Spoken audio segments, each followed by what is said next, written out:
vamos a pasar a la información de una vez y sí, al tema que parece ser el del día, que es la resolución total del Instituto Electoral de la Ciudad de México para que no se hable del cártel inmobiliario y no ligar con este a Santiago Taboada, el candidato del PRIAN-RD.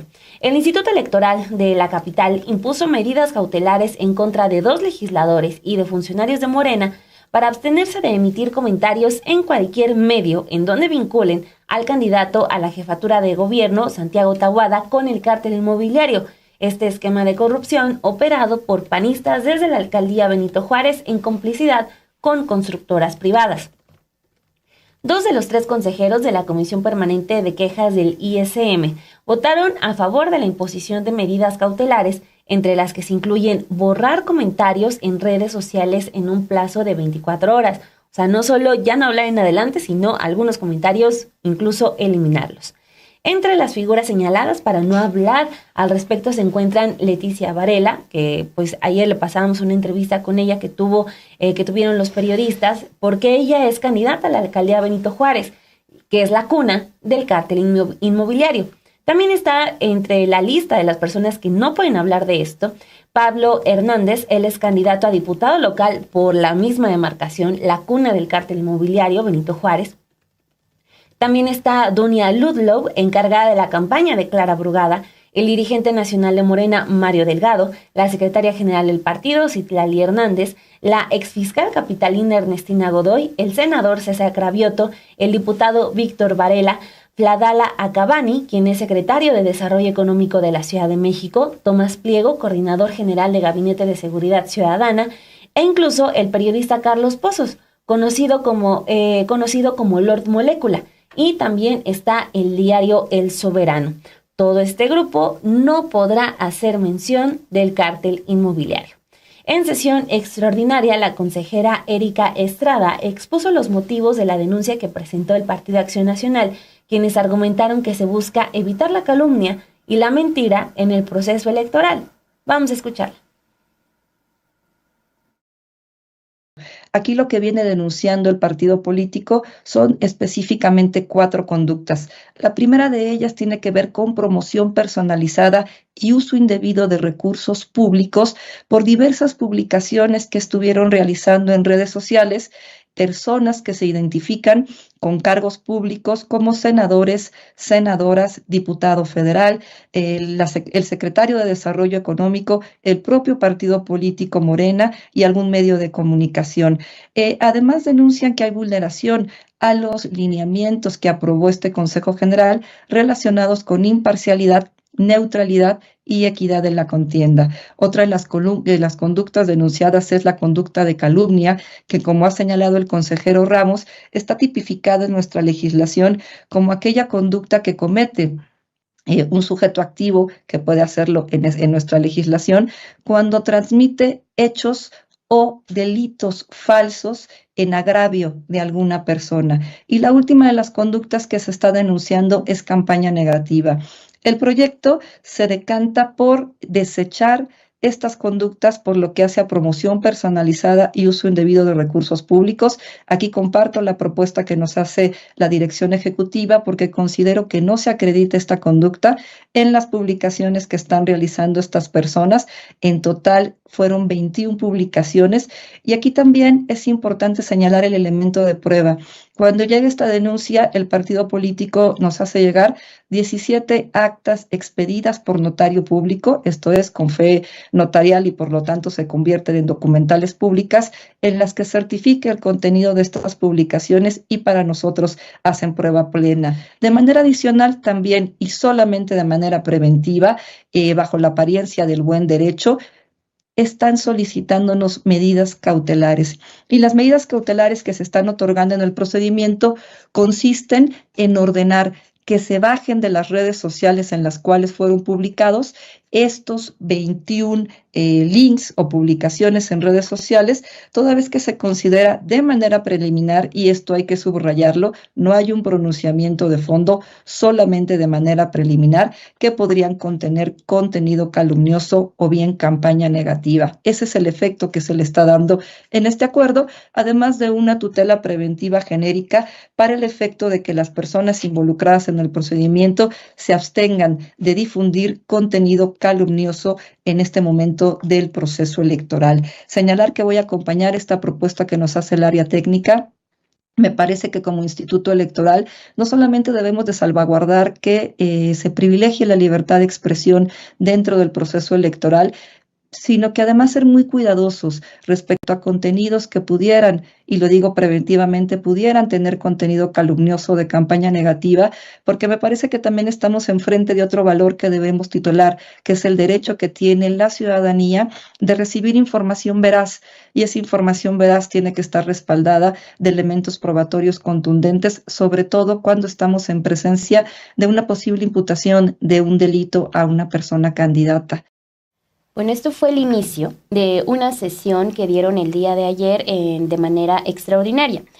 Tras haber presentado esta denuncia, como bien acaban de escuchar ustedes, y los argumentos que tenía el Partido Acción Nacional para presentar la queja, fue el consejero Ernesto Ramos quien pidió que se desechara dichos argumentos. Sin embargo, los integrantes de la comisión explicaron que aunque la queja no había sido presentada directamente por Santiago Taboada, sí la había presentado el partido al cual pertenece, es decir, el Partido Acción Nacional, y el cual se ve afectado, por eso se permitía que se discutiera ese tema. Ya en la discusión, el consejero Mauricio Huesca explicó que el uso del cártel inmobiliario no constituye una calumnia si no se vincula a Santiago Taboada con este. Es decir, de manera aislada, no tiene ningún problema que se utilizara esta frase del cártel inmobiliario. Detalló que solo sería una calumnia si se aplica ese término vinculando al concepto de corrupción o al concepto de crimen organizado, que ya son delitos y que no se le han comprobado al candidato del PRI-PAN-RD. Esto es lo que argumentaron para decir que era válido que no se hablara del cártel inmobiliario porque estaría perjudicando al candidato Santiago Taboada, quien hasta el momento no tiene ninguna denuncia y tampoco se le ha comprobado absolutamente nada de la red de corrupción. Vamos a escuchar estos comentarios que son muy interesantes del consejero Mauricio Huesca. El tema de el fraseo de cártel inmobiliario de suyo ha sido una construcción que, al menos en mi concepto, no refleja una situación de un ilícito, de un delito, sino que es un concepto que se ha acuñado por parte de las personas que así lo han manifestado, que podría decir mucho, pero no podría decir nada. Es una situación una configuración etérea que no señala concretamente a qué se refiere con este discurso de cártel inmobiliario. Y en esa lógica, me parece que podría estar amparado dentro de la libertad de expresión cuando se utiliza de manera aislada, de manera genérica y no vinculada a otra situación, como lo señala en el proyecto. No obstante, cuando el término o la frase cártel inmobiliario está acompañada, está asociada a adjetivos como corrupción, delincuencia organizada, crimen organizado, desvío de recursos, aprovechamiento de usos de recursos públicos, etcétera, estos sí ya son señalamientos que pueden infringir o que podrían constituir un delito un delito en el fuero ordinario. Y cuando se atribuye una situación de esta naturaleza sin tener pues las condiciones mínimas al menos indiciarias de que existe una situación de corrupción, pues entonces sí nos encontramos en la calumnia. Y aquí me gustaría señalar que hay dos tipos de situaciones de analizar la libertad de expresión, cuando se tratan de opiniones y cuando se tratan de hechos. Cuando se tratan de opiniones no tiene ninguna tamiz de comprobación, porque se trata de una opinión nada más. Pero cuando se trata de un hecho, de una imputación de un hecho o delito, ahí sí tenemos que ser cuidadosos de que este discurso atraviese un test de veracidad. ¿Qué es este test de veracidad? Es justamente contrastar el hecho que se está llevando a cabo, no una opinión, el hecho que se está adjudicando contra evidencia que acredite al menos indiciariamente que una persona se colocó en esa situación. Y esto es importante señalar porque en nuestro discurso no está prohibido que hagan señalamientos de corrupción, que hagan señalamientos de delincuencia, de narcotráfico, de desvío de recursos públicos. No está prohibido, claro que pueden hacerlo, y es más, el debate público así lo exige, que los candidatos y todas las personas involucradas en campañas puedan llevar a cabo este tipo de información para formar parte del voto informado de la ciudadanía, que lo necesita además en su dimensión colectiva para poder tener un voto razonado. Pero esto no lleva a que pueda haber invenciones subjetivas, dogmáticas, sin sustento, de calificativos de personas que no tienen una condición determinada. Y en estas condiciones, justamente la denuncia que presenta las personas que representan esta candidatura hacen este señalamiento. No ha quedado acreditado dentro de algún expediente que la persona candidata pues esté dentro de un proceso criminal, que haya quedado responsabilizado, y en esa medida pues goza de principio de presunción de inocencia. Y al gozar del principio de presunción de inocencia, entonces no puedes hacer señalamientos que atraviesen un esquema de vinculación a la consecución de un delito. En esa lógica, me gustaría también hacer el señalamiento de que la mayoría de las publicaciones que en el proyecto están sujetas a nuestra consideración caen en ese supuesto. ¿Por qué? Porque efectivamente no es que traigan solamente el tema del cártel inmobiliario de manera aislada, sino que están todas vinculadas siempre a un concepto de consecución de un delito, el cual no ha sido probado, no ha sido al menos indiciariamente. Entonces, de ahí que este discurso o esta libertad de expresión no pueda alcanzar una protección a justamente tutelar positivamente un discurso que no está amparado o no está tutelado o no está protegido en esta libertad de expresión. Y de ahí que yo acompañaría la propuesta del proyecto en el sentido de señalar que constituye calumnia todos estos señalamientos, insisto, no por el tema del cártel inmobiliario, sino porque el tema de cártel inmobiliario está asociado a la consecución de delitos en los cuales se señala en cada uno de ellos.